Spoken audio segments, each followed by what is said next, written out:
C'est en Navarre que débute notre traversée sur 1300 km avec 11 500 mètres de dénivelé.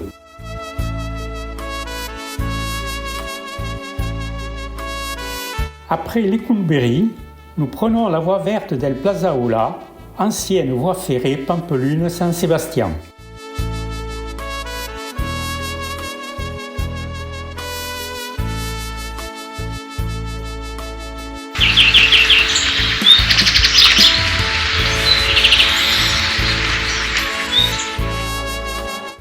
Le tunnel d'Huitzi est le plus long tunnel de voie verte d'Europe avec ses 2,7 km. Il nous permet de rejoindre Leiza.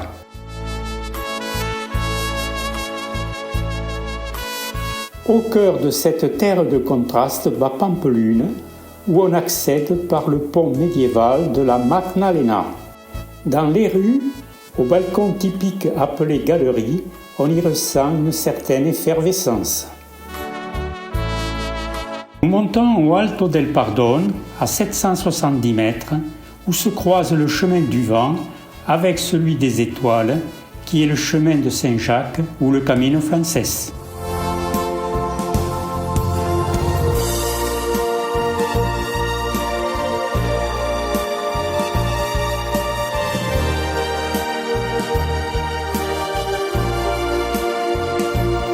Joyau de l'architecture romane du XIIe siècle, l'église octogonale de Naples possède une galerie extérieure en guise de cloître qui apporte une atmosphère mystique.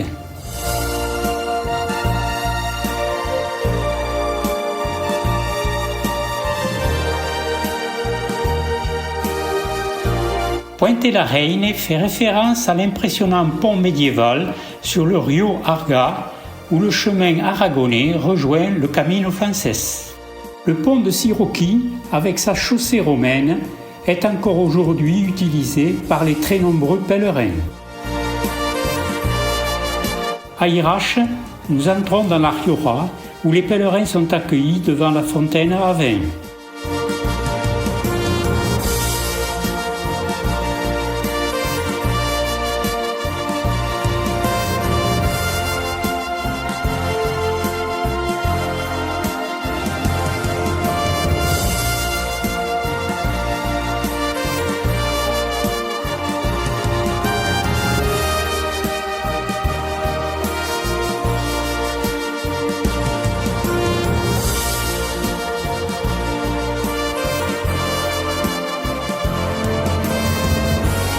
Logroño, capitale de la Rioja, dont le Rio Ora a donné le nom, est traversée par l'Èbre que nous ne retrouverons qu'à la fin de notre parcours.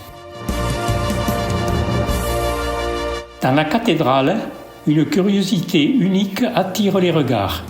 Une volière abrite un coq et une poule vivants. Cette tradition est tirée d'une légende. Au XIVe siècle, un jeune Allemand arrive dans la ville avec ses parents. La servante de l'auberge, et conduite par le jeune homme, l'accuse du vol d'une coupe en argent qu'elle a cachée dans son sac. L'innocent est condamné à la pendaison. Ses parents désespérés continuent la route jusqu'à Santiago. À leur retour, ils repassent par Santo Domingo et retrouvent leur fils, toujours en vie, pendu au gibet.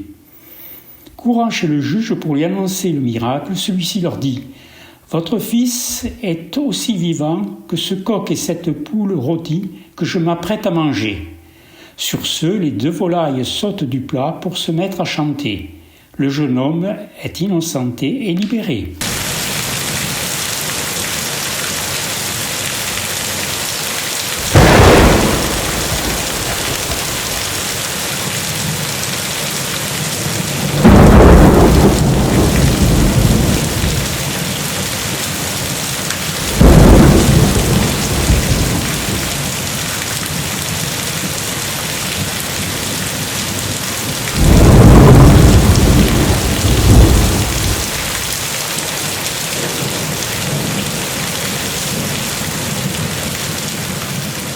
Nous avons été surpris dans Los Montes de Oca par un très violent orage. À Burgos, la cathédrale gothique veille sur la ville, tout comme le fit au XIe siècle son héros le plus célèbre, Rodrigo Diaz de Vivar, le Cid Campeador, immortalisé par la grande épopée forgeant l'archétype du chevalier médiéval, brave, loyal et pieux. Il incarne la reconquête de la Castille.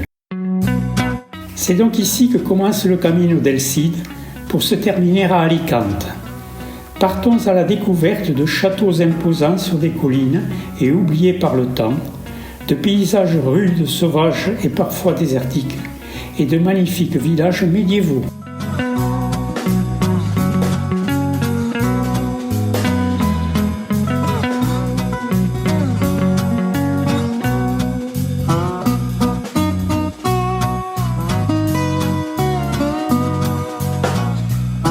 Le site paléontologique de la Pedrara, à Mambrias de Laja, conserve des empreintes de pas fossilisées, ou ignites, vieilles de 144 millions d'années.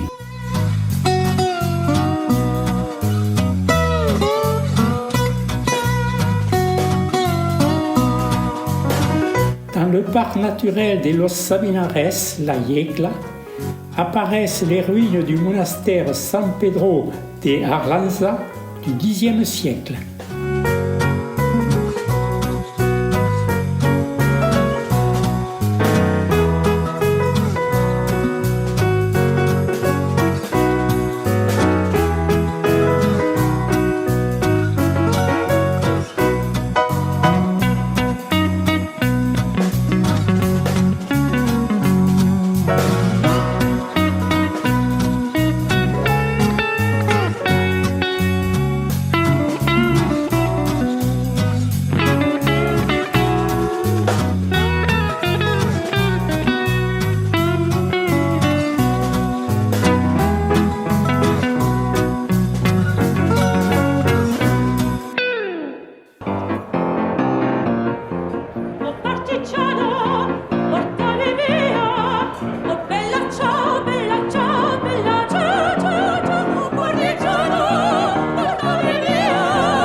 Nous sommes toujours en Castille et Léon.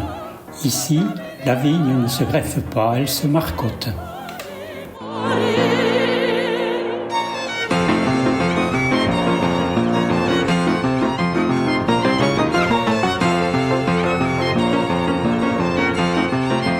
Quelle atmosphère dépaysante, on se croirait au Maroc.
C'est à Navapalos, village abandonné, que le Cid aurait traversé le Duero par un gué.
Catastrophe! Je viens de casser l'arceau de ma tante. J'attendrai tant bien que mal le retour en France pour réparer.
C'est à Atienza que se termine ce parcours d'exil ou destierro du Cid chassé par le roi. Par la suite, le Cid part à la conquête de Valence.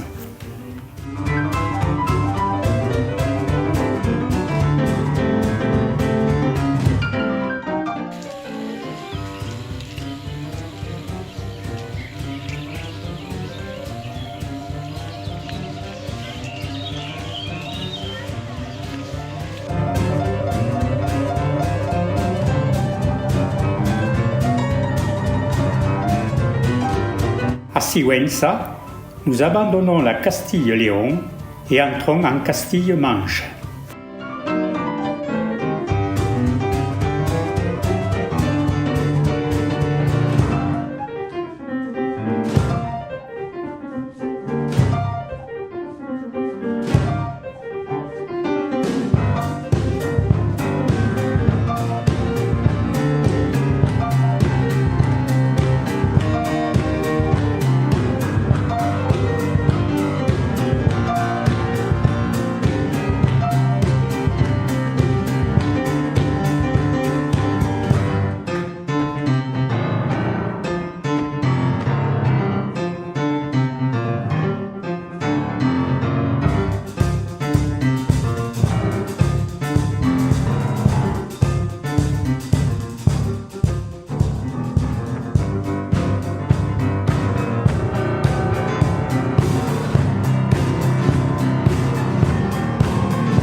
La cuajada est un caillé de lait de brebis réalisé avec de la présure.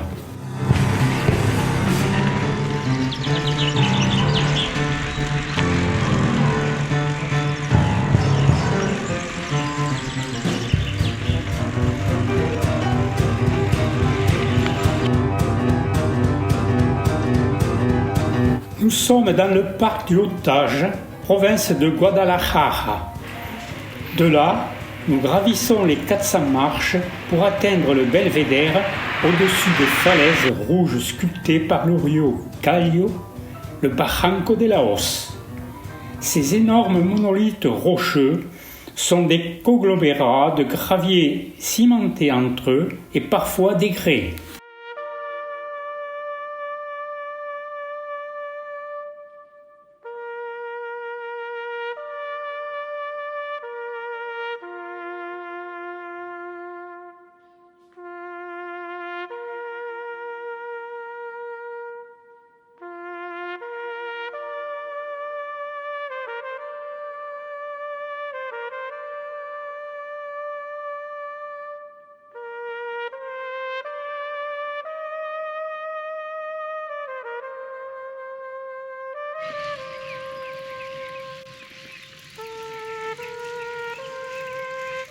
Le Haut-Tage présente une richesse géologique exceptionnelle.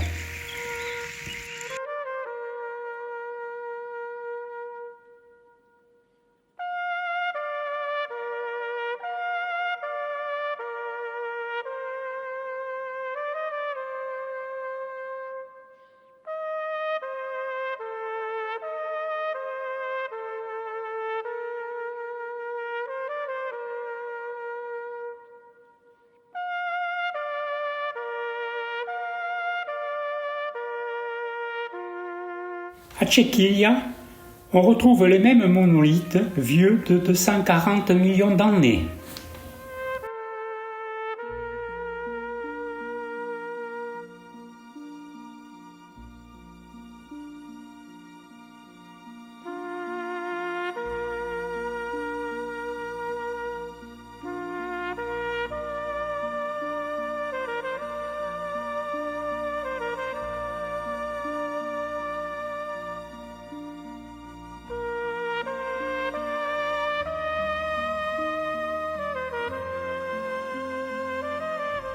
C'est dans la Sierra de Albarracín que nous passerons la nuit.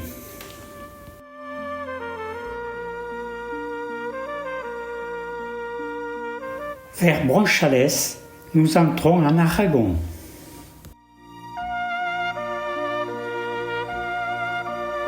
Ici aussi, les agriculteurs pensent que l'on marche sur la tête.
Dans les pinèdes de Rodeno, aux formations rocheuses de grès rouge comme à Laos, des figures naturalistes de taureaux peintes avec des pigments blancs de kaolin témoignent d'art rupestre néolithique vieux de 9000 ans.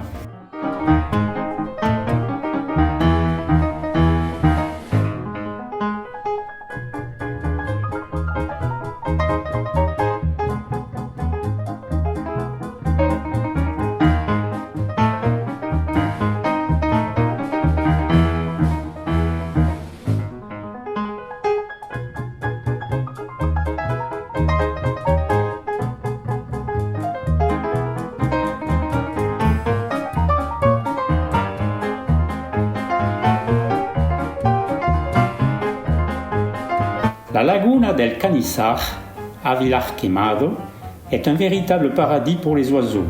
C'est aussi un centre d'interprétation et d'observation. Maintenant, à Sela, le Camino del Cid rejoint la Via Verde de los Ojos Negros.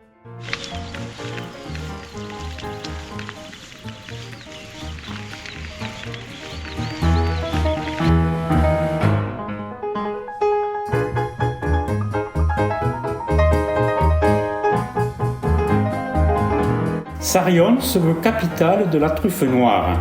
Des plantations de chênes verts en témoignent.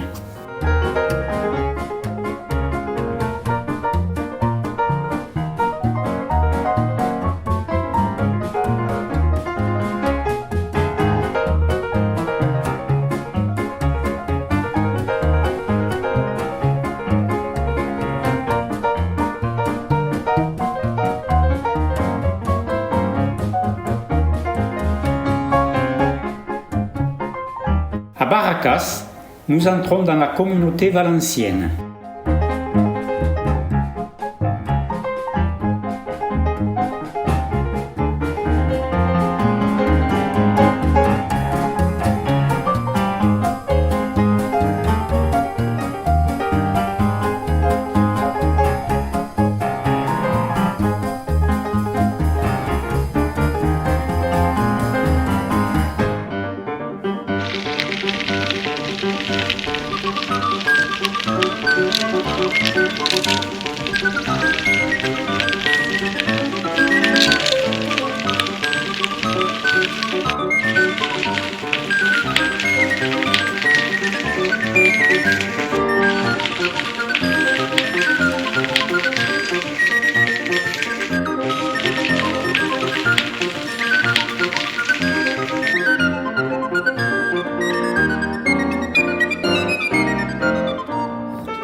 Juste après Sagunto, nous arrivons sur la plage méditerranéenne.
Le delta est un paradis ornithologique où les rizières occupent cette vaste platitude.